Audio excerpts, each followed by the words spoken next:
Hello there and welcome to the Glow Up Method. This is a place where we have those real raw conversations, all in this pursuit to live a life that makes us proud, that we're living a life for us. And that doesn't mean that we're not supporting others.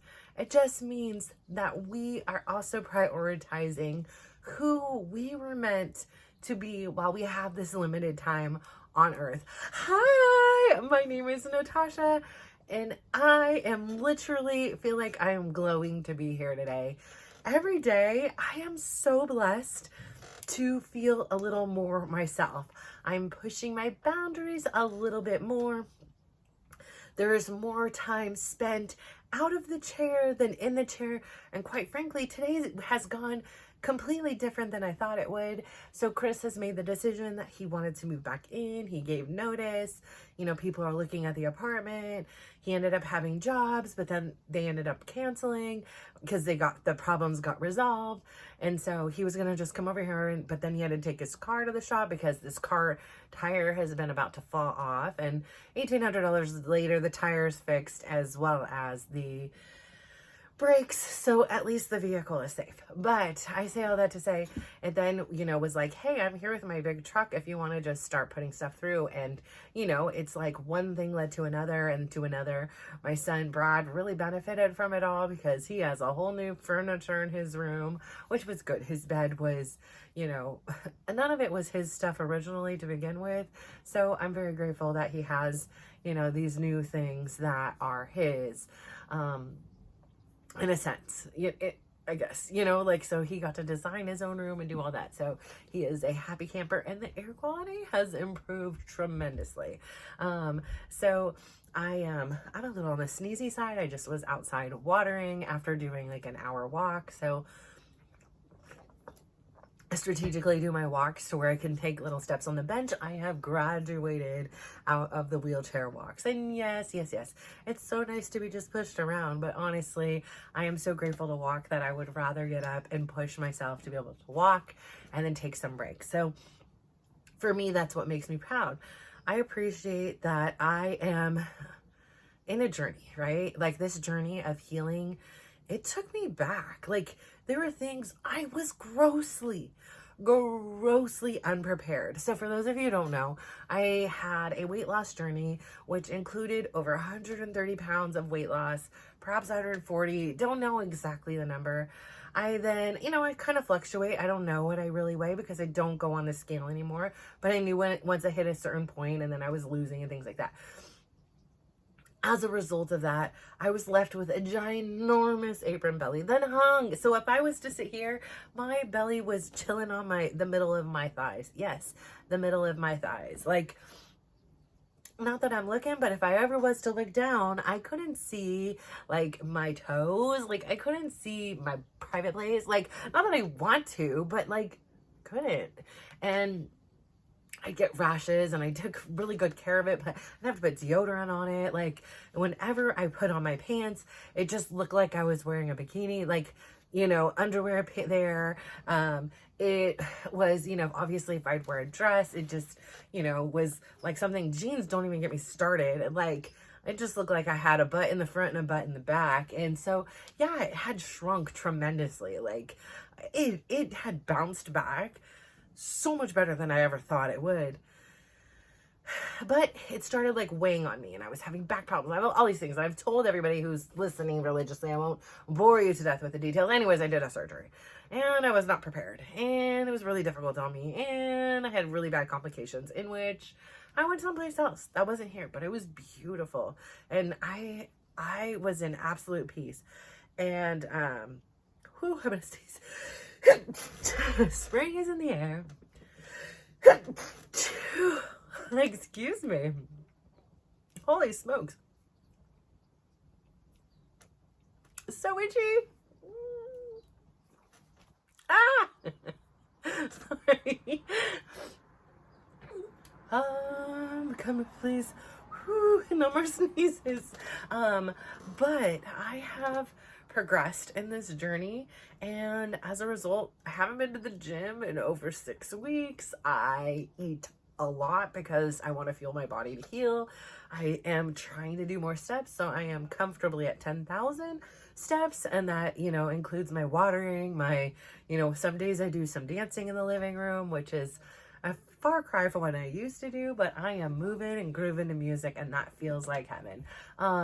And, you know, the whole point of everything is to live a life that's your proud. You know, I talked to my daughter, and, you know, some people don't understand, right? Like, they don't understand, why would you do this? Like, if it's not necessary, like you are put, there is risks. And of course I knew there's risk, but I was like, listen, if my kids can survive brain surgery and heart surgery, like, what's a little skin tag removal? Hell no, it's not. I thought that's what it'd be like. No, it's just not. It's so different. But I really underestimated this surgery, and afterwards, like, I was like, wait, what? This was major surgery? Like, I just thought we were cutting off some skin. Like, I didn't think about it, but here I am 5.5 weeks later, and I still can't walk straight. I can't walk long distances without taking a break, but I am so much further than I was 5 weeks ago. So I want to celebrate that. I am so proud. Like, I'm out there watering my plants. I cooked some food today. You know, all those little things that I took for granted and then was not able to do just a few weeks ago. So that shows how much we grow. And I know it can be slow. Like today, I actually looked at myself and I was like, okay. Even more than yesterday, I see the potential. I see it coming through. And I may never be a Barbie. That's not my goal. I love my chocolate. I love my cookies. I love my donuts. I love my bread. I don't want to be a Barbie.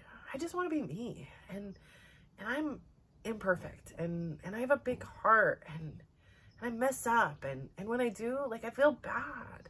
Like, I'm sad about my daughter. Like, last night, I have these 2 portraits in my living room, and I'm sleeping in the living room in my little cocoon, which I call it my cocoon because it's this little narrow thing, massage chair that was not made for a hippie woman, but I just fit in there. And then when I had those stinking drains, let me tell you, they would hit it and it would hurt and I would want to cry. But it's, you know, it is this thing. It has 0 gravity. It has compression. And I thought this would be really, really helpful in my healing journey. I'm still not to the point where I can lay long term on my back nor my sides. So I am practicing each day. The part of my workout is to lay on my side. Lay on my back, try to get flat. You know, it's those little things that I took for granted that I was able to do before. But you continually do them and then you see progress. And like, I saw progress this morning. I'm like, wait, I could kind of like, okay. Like, I think some of the swelling is going down, and yeah, no, it's still like, I'm pregnant, but I'm a little less pregnant. Okay. Like, I went from 9 months to 8 months pregnant. Like, this isn't bad. Like, I was actually like very appreciative of my like progress, and I was grateful because I felt like I could move more, because that was the problem when it was like the hematoma was in there and it was so deep. Like, just that feeling of that watermelon, it was like you just like couldn't move. There was so little mobility. So day by day, I'm doing like little cat cows. You know, before they were dramatic and big, and now I'm just little by little easing back into the body, like giving some movement to that area. You know, I think the laying on the sides, like doing all these extra little things to just help nurture my body and take care of it is so important. So today I was out in the garden and it made me really think about it. It made me think about how at one time, all these plants that I have created here were either something I bought. It was a seed I either germinated or, you know, planted, or it was like, I love propagating things. So it could have been a succulent piece that I propagated and now it's its own plant. It could have been a geranium. I love geraniums because I propagate the hell out of those things. I have them everywhere because they're so easy. Like, they're drought tolerant. So if I go out of town, they're not dying. And then I have things very delicate, like my Japanese maple, which I was like, you know what? You're just too pretty to not have a name. So I was like, I'm going to name you Kokoro. And it means something about like heart. And I loved that. So That is my beautiful Japanese maple tree. But that takes time. It takes nurturing.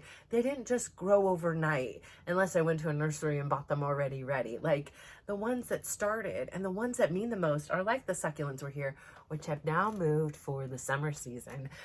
It's just too hot. The environment isn't right. And just because, like I said before, we want certain things to work, there is times, there are seasons it will work. But there are also times that you have to say it's not worth the struggle. Like they don't have to fight to live. And I know that I don't have the ability to crawl out onto the window every day to water them the way they would want. And they would be fine out there if I could give them water every day, but I can't. And as a result, this environment is too hot and harsh for it. It's much better in an environment downstairs where I can properly nurture and care for it. So I think about us, ourselves, like you are like a plant, right? The things you think, the things you try, or planting seeds, the things you do when you're curious, when you're asking yourself, when you're journaling, when you're looking at inspirational quotes, when you're reaching out to people, when you're listening to other people's stories, when you're sharing your story. These are all little seeds that are growing and growing into trees and with full of leaves and abundance. And sometimes they flower, sometimes they don't. Like this is the exciting part of life, is the fact that you can take something that seems so small and just give it consistent care. A little bit of watering, a little bit of sun, a little bit of life. And so much can come out of it. And that goes for you. I know, I went for a walk with Chris today and he was talking about how, he challenges himself. He's like, I want to come home every day and do these push-ups until I'm fatigued, or whatever the word he used. And he's like, but then I come home and it's not part of my habit, so I don't do it. And by the time I think of it, I'm already in bed or I'm tired or whatever it is. And it's so hard, isn't it? Like, do you find it hard to start a new habit? I do. That is why we've talked about on here, one of the most beautiful things that you can do is priming an environment. Like I have my hose ready. I have my hose where I can see it. So I will go out and water. Like I am loving, like this is the first year my garden looks like how I've always wanted it to. I've got sunflowers blooming. I've got daisies blooming. I've got other wildflowers. I don't know what they are. I've got roses and I've got succulents. I got bougainvillea. I have peonies. I have got my Japanese maple. I have these morning glories that are about to bloom in gangbuster status, because literally those things they're like a weed. They'll grow on anything. But I have this garden of my dreams. So I'm going to have to take a little effort to nurture that. And it didn't come overnight. It took years of watering and buying and things surviving and things dying and putting things in the right place and the right time. Now, in order to get that. So like with Chris, if you want to start a new habit, prime your environment, write a sticky and say, put it on the front door, put it on your toothbrush, wherever it is to help remind you, do the push-ups. Today I want to do this. Whatever your goal is, take the 1 block walk, with you. If you're coming home from work and you're not in your work shoes, put your work shoes, your walking shoes in the car. And say, okay, at lunch I'm going to take a walk, a 5-minute walk. Or when I get home, I'm going to take a 1 block walk. Whatever it is to start to instill that habit. And then the next thing you know, it's just part of who you are. Like now for me, spending time out in the sun for 5 to 10 minutes every day, it's just part of who I am now. It's been part of my healing journey. I love the peace. I love listening to the birds. I love the warmth of the sun on my skin. I love the meditative time. I love having that time to just think and be electronic free. It's beautiful.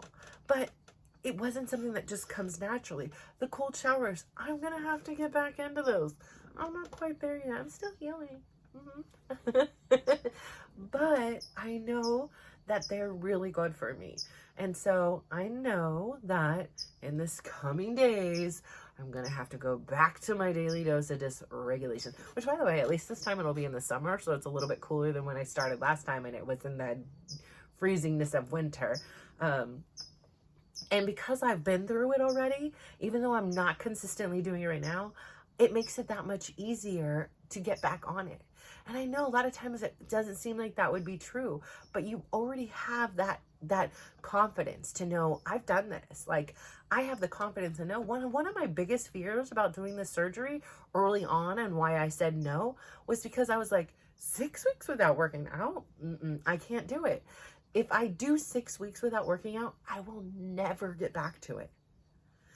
And here's the thing, as soon as I could start walking, I was. 500 steps in the living room, 1,000 steps in the living room, 2,000 steps in the living room, 3,000. And every day for the last week, maybe a little bit more, I've hit 10,000. First I did in the living room where it was safe. Then I did it with the support of a wheelchair and then myself, and then a wheelchair and then myself. And then days like the last 3 days, I've done it on my own. And yes, I have my family there and I know the route. So I say, okay, this person has a ledge I can sit on, or there's a bench here. So I do it. I take the risk, but I also do it in a safe manner that I know that I can be successful in it. And I can push myself from one place to another. Now, if there were benches every block, maybe I would take a step. But if I'm like, okay, let me take a seat at this one, because I know there isn't one for another 5 blocks, then I know, okay, let me rest for a few minutes and then let me go. And yeah, before I could just walk this with my eyes closed. But I have to appreciate and honor where I am today. And that could be on a physical sense, and it could be on an emotional sense. It doesn't mean that just because we grow and we gain something, right? Like, just because I was doing the daily dose of dysregulation, the freezing showers, just because I was able to walk 20,000 steps, it doesn't mean that's what you're going to always be able to do. It doesn't mean that every day is going to be a good day. And you know what? It doesn't mean that I will never yell anymore. I'm coming to you with peace and a very therapeutic answer. No. I wish I knew all the answers and every lesson was embedded in me and I could apply it in that default setting in those times when I am, at my limits and I don't have, those perfect storm moments where I just don't have enough in the arsenal. Right now, I'm so focused on my healing that my body is like, listen, girl, most days this is hard enough to do. I don't now have time for you to also work, for you to also be a mom, for you to also say everything in the most PC way. Something's got to give. And a lot of times it's that. It's like, can you help, and as I get more independent, I feel that freedom that I don't need to rely upon that. But I also still am not at 100%. And you have to realize any given day for any given reason, you may or may not be at 100%. There are some days that you're like 110. You're like, man, I could take on the freaking world. You don't even need coffee. You were just buzzing. Your energy level's at like 100. You're like, yes. And then there's other days where you're like, I can't get out of bed. Like, I don't want to get out of bed. I literally can't move. So you have to be able to adapt to who you are and understand some seeds are going to take. Some seeds you're going to get right. You're going to plant in the perfect environment and it's going to thrive. While others are going to wither and die. It's not because you didn't want them to work there. It's not because they didn't have potential. It just wasn't the right place or space. And it's not personal. It doesn't mean that you're not a good gardener or green thumb or whatever it is that we're really talking about that isn't gardening. It just means it didn't work. And there's nothing wrong in that. And so I say all this to say, I'm really grateful for you being here. I'm really grateful that you are taking the journey. You have the curiosity to say, my life has more to it than what I am putting into it. Yes, I have a purpose, right? Like, that word is so loosely used, but there is a reason you are here. And it's not just to do the same thing over and over as if you were a hamster in a hamster wheel. Your job is to grow and evolve each day. When we're little, right, it's obvious when we grow. You're growing physically, you're growing emotionally, you're growing intellectually. It's so measurable, right? It's just kind of like my weight loss. It's measurable. Everybody can notice it. But the real fun and the real challenging stuff, the real growth that is more from the inside out, starts when that growing is done. With the physical growing, those kind of things. We need to be evolving from the inside out in order to have this glow up that we deserve. And I really want you to take that with you and understand that it is okay to prioritize your self-care. It is okay to nurture yourself. You are a seed that is ready to bloom. You need to be in the right environment, and that could be the right people around you. It could be the right physical environment. It could be around the right society, the right city. There's so many different aspects of it. And just because you were born in a certain place or your family does things a certain way, it doesn't mean you have to, and it doesn't mean you don't love them because you're different. It just means you're honoring who you are. So I say all this to say, thank you so much for tuning in today. I am really, really grateful. I am thrilled to be here. I am so grateful for you. Thank you. If you can please do me one huge favor today, please go out there, give yourself a big smile. Like I say, check out that reflection, pull down your visor, flip that camera phone around, give yourself a smile. Heck, you really want to, snap yourself a picture of you, smile at yourself. Then I'd really love it if you could just do me one huge favor. Please give yourself a compliment. My compliment today is this. Girl, I really love that you take care of your garden. I love that you take that time every day to go outside and nurture the heck out of those flowers and give them water and give them food and watch sit back and watch their blooms. So that is what I'm going to be grateful for myself today. And then I would say, please, please, please, then also go out there, give somebody else a big smile, give somebody else a compliment, and just watch how they glow up. So thank you. Bye.